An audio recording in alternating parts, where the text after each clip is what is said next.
So there's a famous story about a young Japanese boy called Soichiro.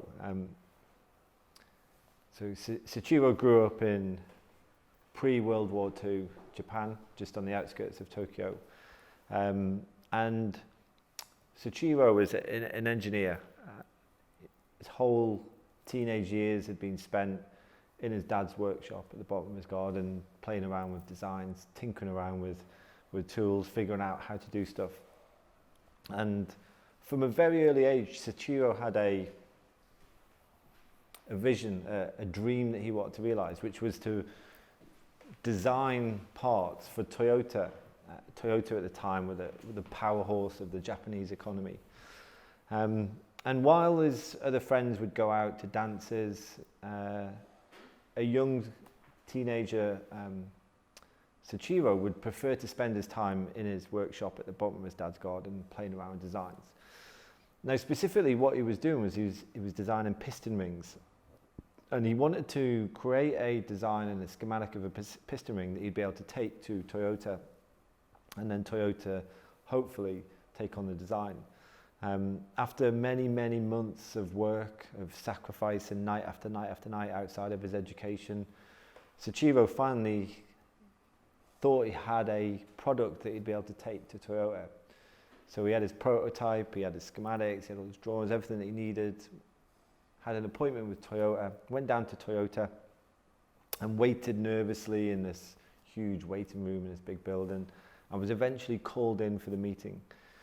So he walked into this room, huge oak desk, some of the Toyota executives all sat around, and Soichiro hands over the prototype of this piston ring, hands over all of the schematics, all of the drawings, all of the designs, and then waits nervously as the engineers take his idea away to test it.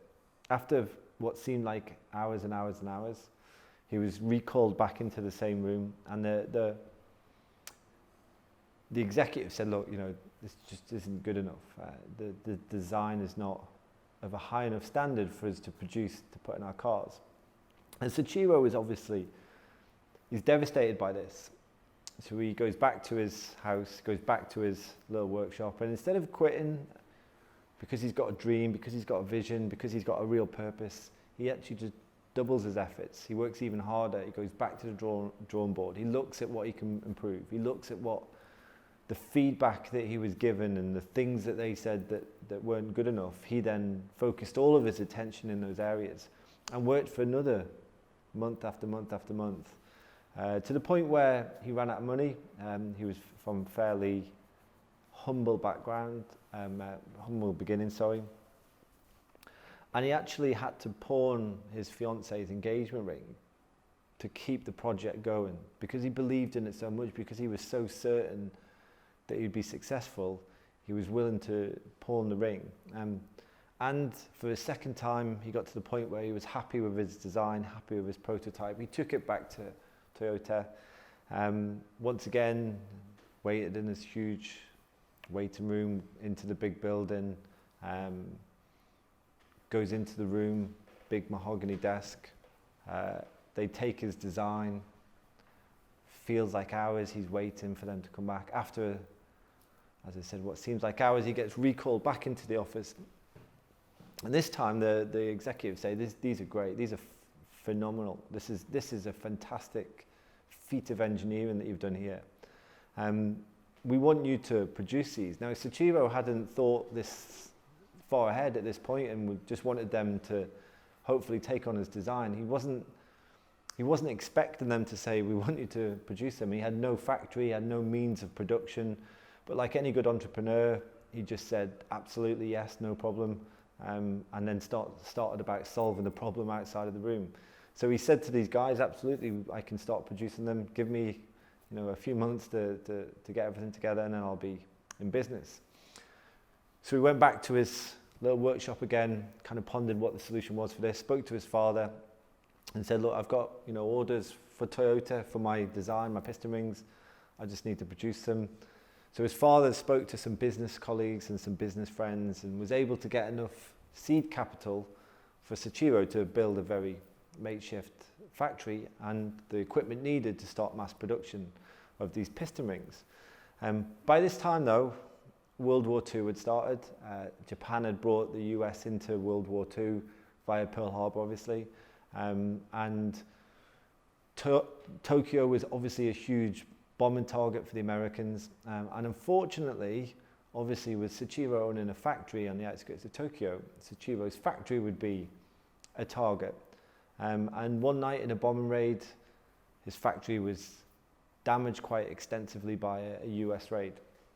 Now, Sachiro, being Sachiro, had a dream and a vision, and although his factory was bombed, would not let that stop him from producing his piston rings. And he would actually go out around Tokyo in the daytime, collect up all of the discarded oil drums and the fuel drums that the American planes would discard as they wanted to reduce the weight of their planes so they could get back to their aircraft carriers. And he would collect up these fuel drums, bring them back to his factory, strip them down. He would use that, he would use the metal that was available to him. Him and his friend, also incredibly, with concrete in short supply, he had a chemist friend, and they recreated a compound that they were able to use as concrete. And they were able to rebuild the factory pretty quickly. And this happened a few times. In fact, not once, not twice, but 3 times, Sachiro's factory was bombed by the US planes. And every time, he just rebuilt it and carried on production. And then it got to the end of World War II. The Americans finished the war with 2 nuclear bombs on Hiroshima and Nagasaki. Tokyo was on its knees, Japan was on its knees.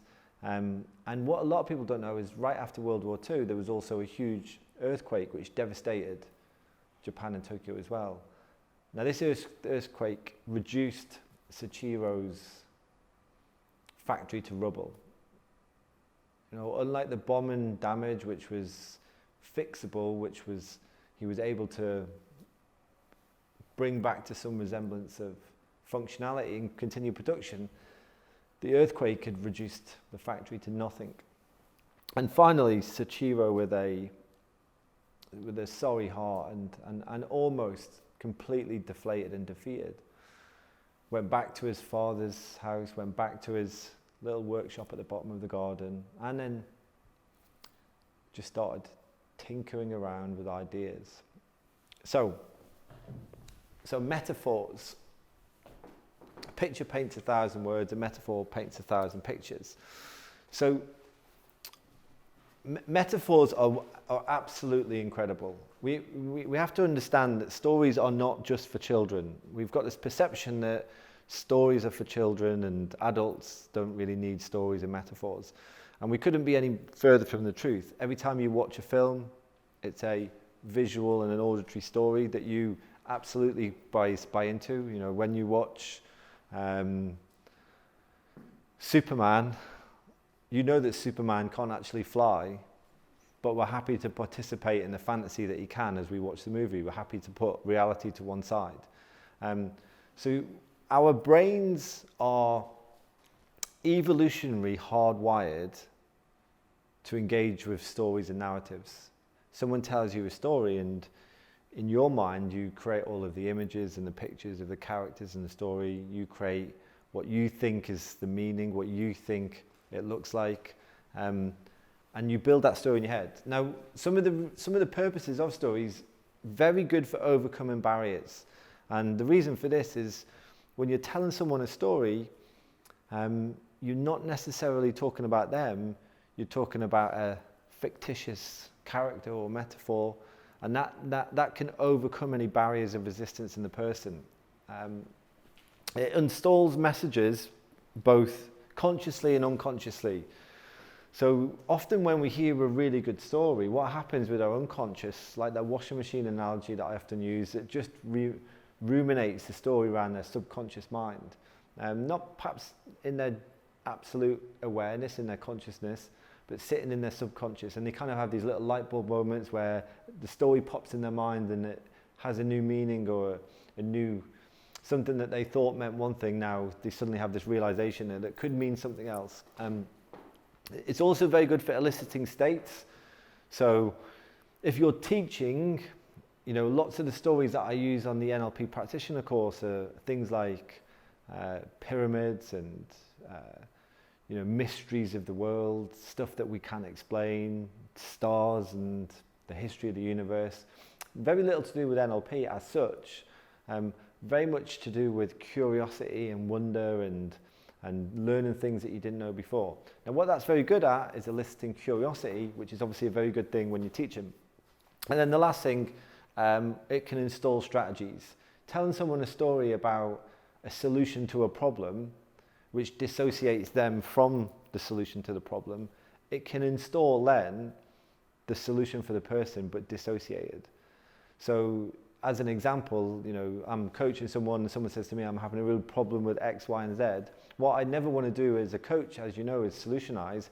But what I could do is tell a story. I could tell a little metaphor. Sounds like someone I used to know actually that had a similar thing that they went through, which could be completely fictitious. But because I've dissociated from the client, I'm just telling them a story. What they take from that is entirely up to them. Now, what we have is, from a coach, if we're talking about using stories and metaphors for coaching for this example, what we might have is a presenting problem. And obviously, for every problem, you have to have a solution. The one cannot exist without the other, just the same as the solution cannot exist without the problem. You can't have a solution for something that isn't there. So the two are symbiotic, they're both together. But the problem is, what sits between the client's solution and problem is their critical faculty. So this barrier that sits between, which is usually conscious, subconscious as well. So the person might have a problem, but what they don't realize is they already have the solution, they just don't know it yet. And the reason for that is it's because it's behind their critical faculty. They can't access the solution, but you know that they'd be bloody good at accessing the problem. They'll be in the problem, they'll be around the problem, they'll be on top of it, beneath it, around the side of it. They'll be everywhere where the problem is. Now what we can do with a metaphor is we can actually bypass a critical faculty and help them get straight to the solution. So you can actually come past it. So let me give you an example. So let's just say, for instance, I'm coaching a football coach, a manager of a football team. He's my client, I'm coaching him. And the presenting problem is he's having conflict with the director of football. They're not getting on at all.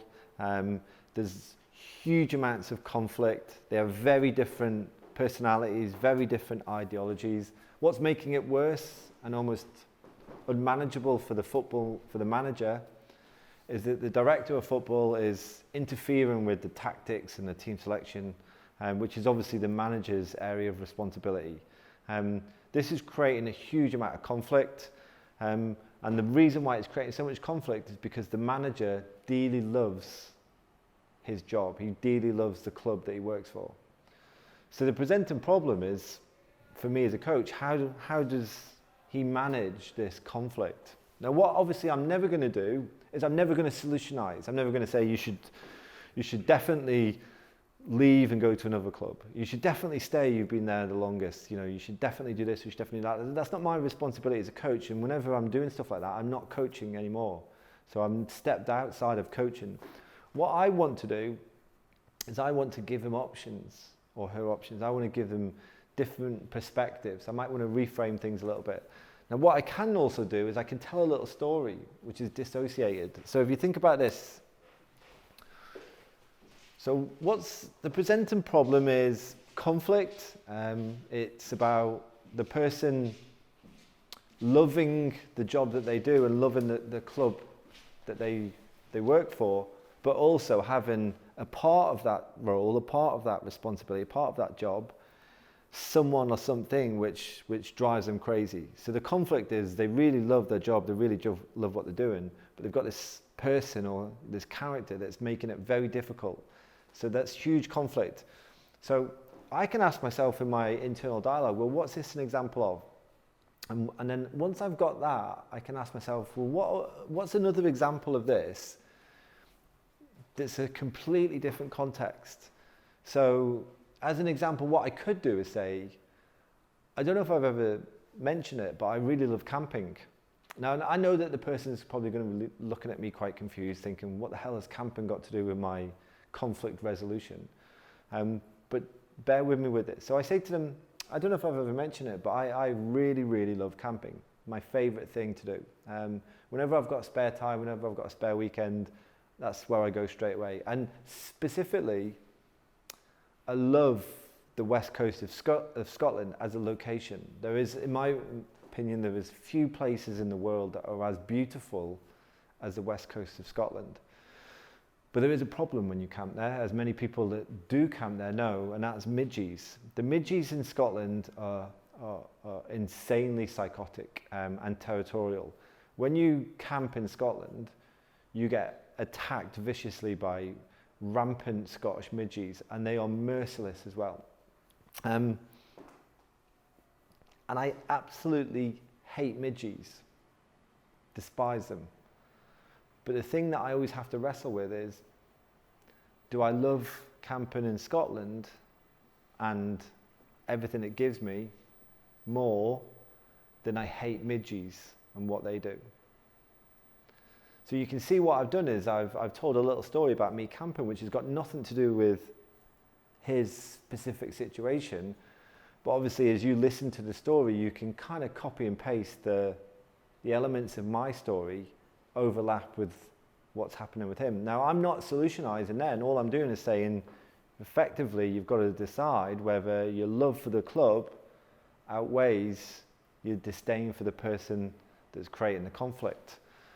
What I haven't done is I haven't given them a solution. And what will usually happen is the person will ruminate the story, and they'll copy and paste the story into their actual experience, so what's going on, and then they'll start to come up with conclusions. So, some things to make metaphors work. You've got to think about the audience's situational problem, or the clients if you're working one-to-one. So, if I go to give a presentation, I have to say, for instance, I'm giving a presentation and it's corporate event, so it might be, working for a bank. So I might want to go and give a presentation about performance, and I might want to use a story because it's very great to open presentations up with some stories. What I might not want to do is tell a story about the banking collapse and use some elaborate metaphor about all the things that went wrong with the collapse of the bank, because I have to think about what their interpretation of my story might be. They might think that I'm attacking them all for what they did or didn't do. So you've got to think about what it is, and think about what you want to suggest as well to the audience. So if I'm teaching, might want to induce a state of curiosity and enjoyment and relaxation. So I might want to tell, hence why we use stories like around pyramids and star constellations, because most people have a real fascination and curiosity around those subjects, but perhaps might not know loads about them. So I want to suggest to the audience about being curious. What's the audience's model of the world? Think once again back to the example of the bankers. If I stand up and start telling a story about the banking collapse, what's their model of the world? What's their view of that story? What's their interpretation of what I'm trying to say and the meaning behind it? It's the same with stuff like going into a military establishment and then talking about 9/11 as a story, using a 9/11 story, there are some great stories you can use with 9/11, which you neither say one thing or the other, you just introduce some ideas about what kind of happened that day. But what you have to understand is, for a lot of people that might be sat in the audience, that might not resonate with them in their model of the world, and they might think, well, what's this person saying? And I could lose credibility if I do that as well. Find a story, incident, or something in your life which has an impact on you. Personal stories work best, so things that have actually happened to you. So me standing up and telling an actual story, an event that happened to me, is much easier. The reason for that is because I have the experience of the event, I've got the memory in my mind, so I can tell it with as much more detail, as opposed to a prepared metaphor which I've took from a book, which is just the naked words. Just be mindful though that if you do use stories that are real about yourself, the emotional scale can go up pretty quick. It might be like a 6 out of 10 emotionally, But when you stand in front of 200 people and start telling that story, don't be surprised if that 6 goes 7, 8, 9 really quickly. Now, what you don't want to do is find yourself in a position where you can't deliver your metaphor because you're falling to pieces on stage. Having emotions good, it shows a human side to you as a presenter, which people buy into and endear to. But if you can't actually deliver the metaphor because you're sobbing in the corner and you're broken down completely, obviously it's gone a bit too far. So you just have to manage that. I've seen many, many presenters stand up and start telling a story and the emotion overwhelm them so they can't even carry on. Let the metaphor settle in. So the most common mistake that I see people do, whether it's educators or coaches or whatever context, teachers, is they tell people what the metaphor means or what it means according to them, which is obviously an interpretation. You never want to explain what the meaning of a metaphor is. You just tell the story and allow the person to come to that conclusion themselves. Now, the way they do that is by letting it settle in. Give it time to breathe, give it time to sink into their subconscious. The most common mistake, like I say, is someone tells a really great little metaphor and then they use 2 words which completely evaporates the power of what they've done. That means, and then they tell them what it means. It's your interpretation. So you've got to practice telling stories. You've got to, it's not something you can just stand up and do. All the stories that I use when I teach and I train, at one point I didn't know them at all, and it was just sitting down, reading a book, and then practicing the story just by myself, or often using my little girls is a great way to practice stories, but just rereading it over and over again, then writing down some bullet points. And what you want to do is you want to condense it down from reading it in the book to bullet points to a couple of headlines to then just being able to tell it freehand. It'll always be different every time you do it as well, every time you tell a story. You just need to know the skeleton of it. The detail will fall out as you tell it. Once again, let it settle in. And then just realize it's a once-only performance. The stories that I tell, I've told hundreds and hundreds of times. But every time I tell them, I try and tell it as if it's the first and the last time I'll ever tell a story. Because most people that are listening to the story, they have never heard it before. So even though I know it inside out and I've heard it loads of times, and I might be even a little bit bored of this story, I just have to know that the other person or the other people that's in the group, they won't have heard it, and they'll be as curious as I was the first time I heard it. So just tell it like it's the first and last time, and then always calibrate on results. As you're looking for curiosity, you're looking for engagement, you're looking for changes in someone's physiology. If you're coaching, you're looking for that person to kind of go and look up to the sky and go, I never thought of it like that. You're looking for that, that eureka, aha, light bulb, come on. And you can only do that by calibration, sensory acuity, once again, looking at the person's physiology and what they're doing. So one of the patterns that you can do is by using multiple stories. So this is kind of what we call multiple embedded metaphors. You start off with story 1, story 2, story 3. That might be in the morning. So if we think about things like the NLP practitioner course, I'll start with 3 stories in the morning. First story, second story, third story. I get about 90% of my way through the story. And then what I do is I get 90% of the way through metaphor 1.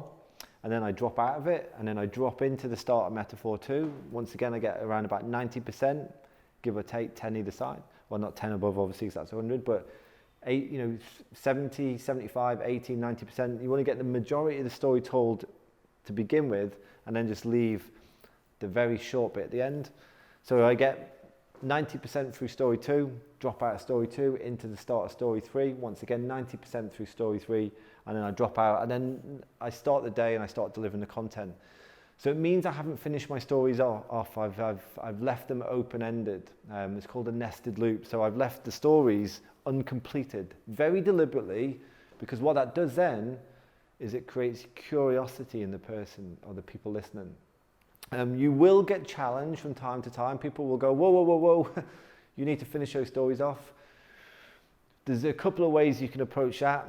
One of the ways you can say, that's great, you noticed it, that's your job to remind me later on in the day. We've run out of time now, but if you remind me later on in the day, that's your responsibility. So you give them a job to do. Or what you can do as well, which is a bit sneaky, you can kind of say, no, they're all finished, aren't they? And get everyone else to agree with you. They're all finished, aren't they? And everyone kind of agrees just because they're not sure. And the person like starts questioning their sanity. It's like, I thought that we hadn't finished. So there's a couple of ways. Now, the two ways to drop out of a story, there is this sneak out, and what I mean by that is where you give it a false finish. So it's a false summit. So it feels as though the story is finished, but actually it hasn't. There's still some bits to go with it.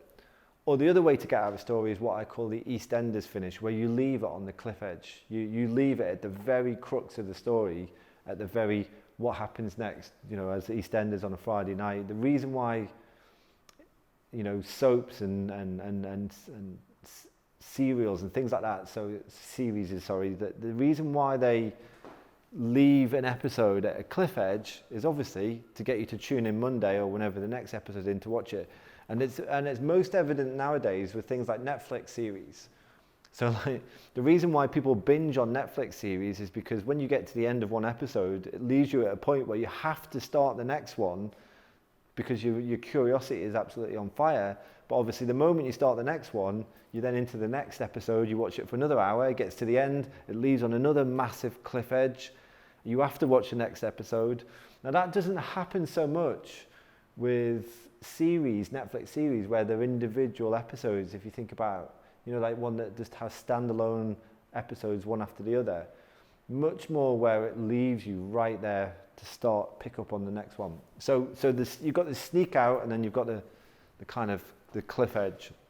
And then once I get to the end of the day, so this might be 9 o'clock in the morning delivering the first three, the 1, 2 and 3 stories, 90% of completion. Then I teach for the rest of the day, and it gets to 4:30, 5 o'clock at the end of the day, and I come out in the same order. So I go 1, 2, 3 into the stories, and then I pick up where I finished off, 3, 2, 1 out, and I delivered the last 10%, which is basically the whole crux of the story. So I've sandwiched all of my days teaching in between these 3 metaphors either side. And that can be one story like I did at the start of this. It can be 2 stories, it can be 3 stories. It can be, I've done on some of the courses I run, I've opened a story up at the start of the course, like on a day 1 of the course, and I don't finish it till day 8, and the people have completely forgotten about it by the time you come to day 8, and then you close the story off, and the moment you finish it off, they have this moment, they go, oh my God, I forgot that from day 1. So it can be any time elapsed between them, it doesn't really matter. Good. So Soichiro goes back to his father's workshop, goes back to his workshop at the bottom of the garden of his dad's house, and with no factory and no way to produce his piston rings, just started doing what he loves doing, and that's tinkering around with designs, tinkering around with ideas. And he needed a way to get around. He needed a way to go and see his friends. So he thought, well, I'm going to take a bike and I'll put a little engine on the bike, and that'll allow me to get around, use next to no fuel, the engine will only be small. And he made himself this kind of little prototype hybrid push bike, motorbike. And he was cutting around the neighborhood, and some of his neighbors started to see this and go, that's brilliant. Can you make one of them for me? And then another one would say, I really love your bike. I've seen you cutting about in it. Can you make me one of them? I'd happily pay for one of those. And even more so in a post-World War II Japan, where fuel was at a very huge shortage, as I'm sure you can imagine, a way to get around which used hardly any fuel but still got people around fairly briskly, it resonated with people. And very quickly, he had too many orders for him to produce the bikes in his shed, which gave him a problem. I've obviously got a design here and people really like it, but I've got to make each one individually. It takes a lot of time, and actually what I need to do is I need to have a factory again, and I need to be able to produce these. But he had no money, he had no factory, he'd lost everything at the end of the war. So Soichiro, being the kind of young, industrious and determined young lad that he is, what he decided to do was write to every single bike shop in the whole of Tokyo, every motorbike and push bike, and say, look, this is my design, this is my idea, lots of people want these. Would you invest a little bit in me and then allow me to set up a small premises where I can make these? And he wrote hundreds and hundreds and hundreds of letters to hundreds and hundreds and hundreds of owners of shops and got pretty much no response back, as I'm sure you can imagine. Some responded and said, look, it's a terrible time, we're just coming out of the war, I can't, invest at this point. But he did get a handful that saw the opportunity and they saw the potential of him and his design, and they said, actually, we'll invest in you. And he had just enough money to set himself up a little workshop, and he started producing these bikes. Now, the first iteration of his production was a flop. It didn't quite work. Once he rolled it out on the lines, it was not good. But when he went back and redesigned some things and came up with the second iteration, a bike called the Cub, that would actually go on to be one of the most successful bikes ever made eventually. Soichiro's surname was Honda, and that's why it's called the Power of Dreams.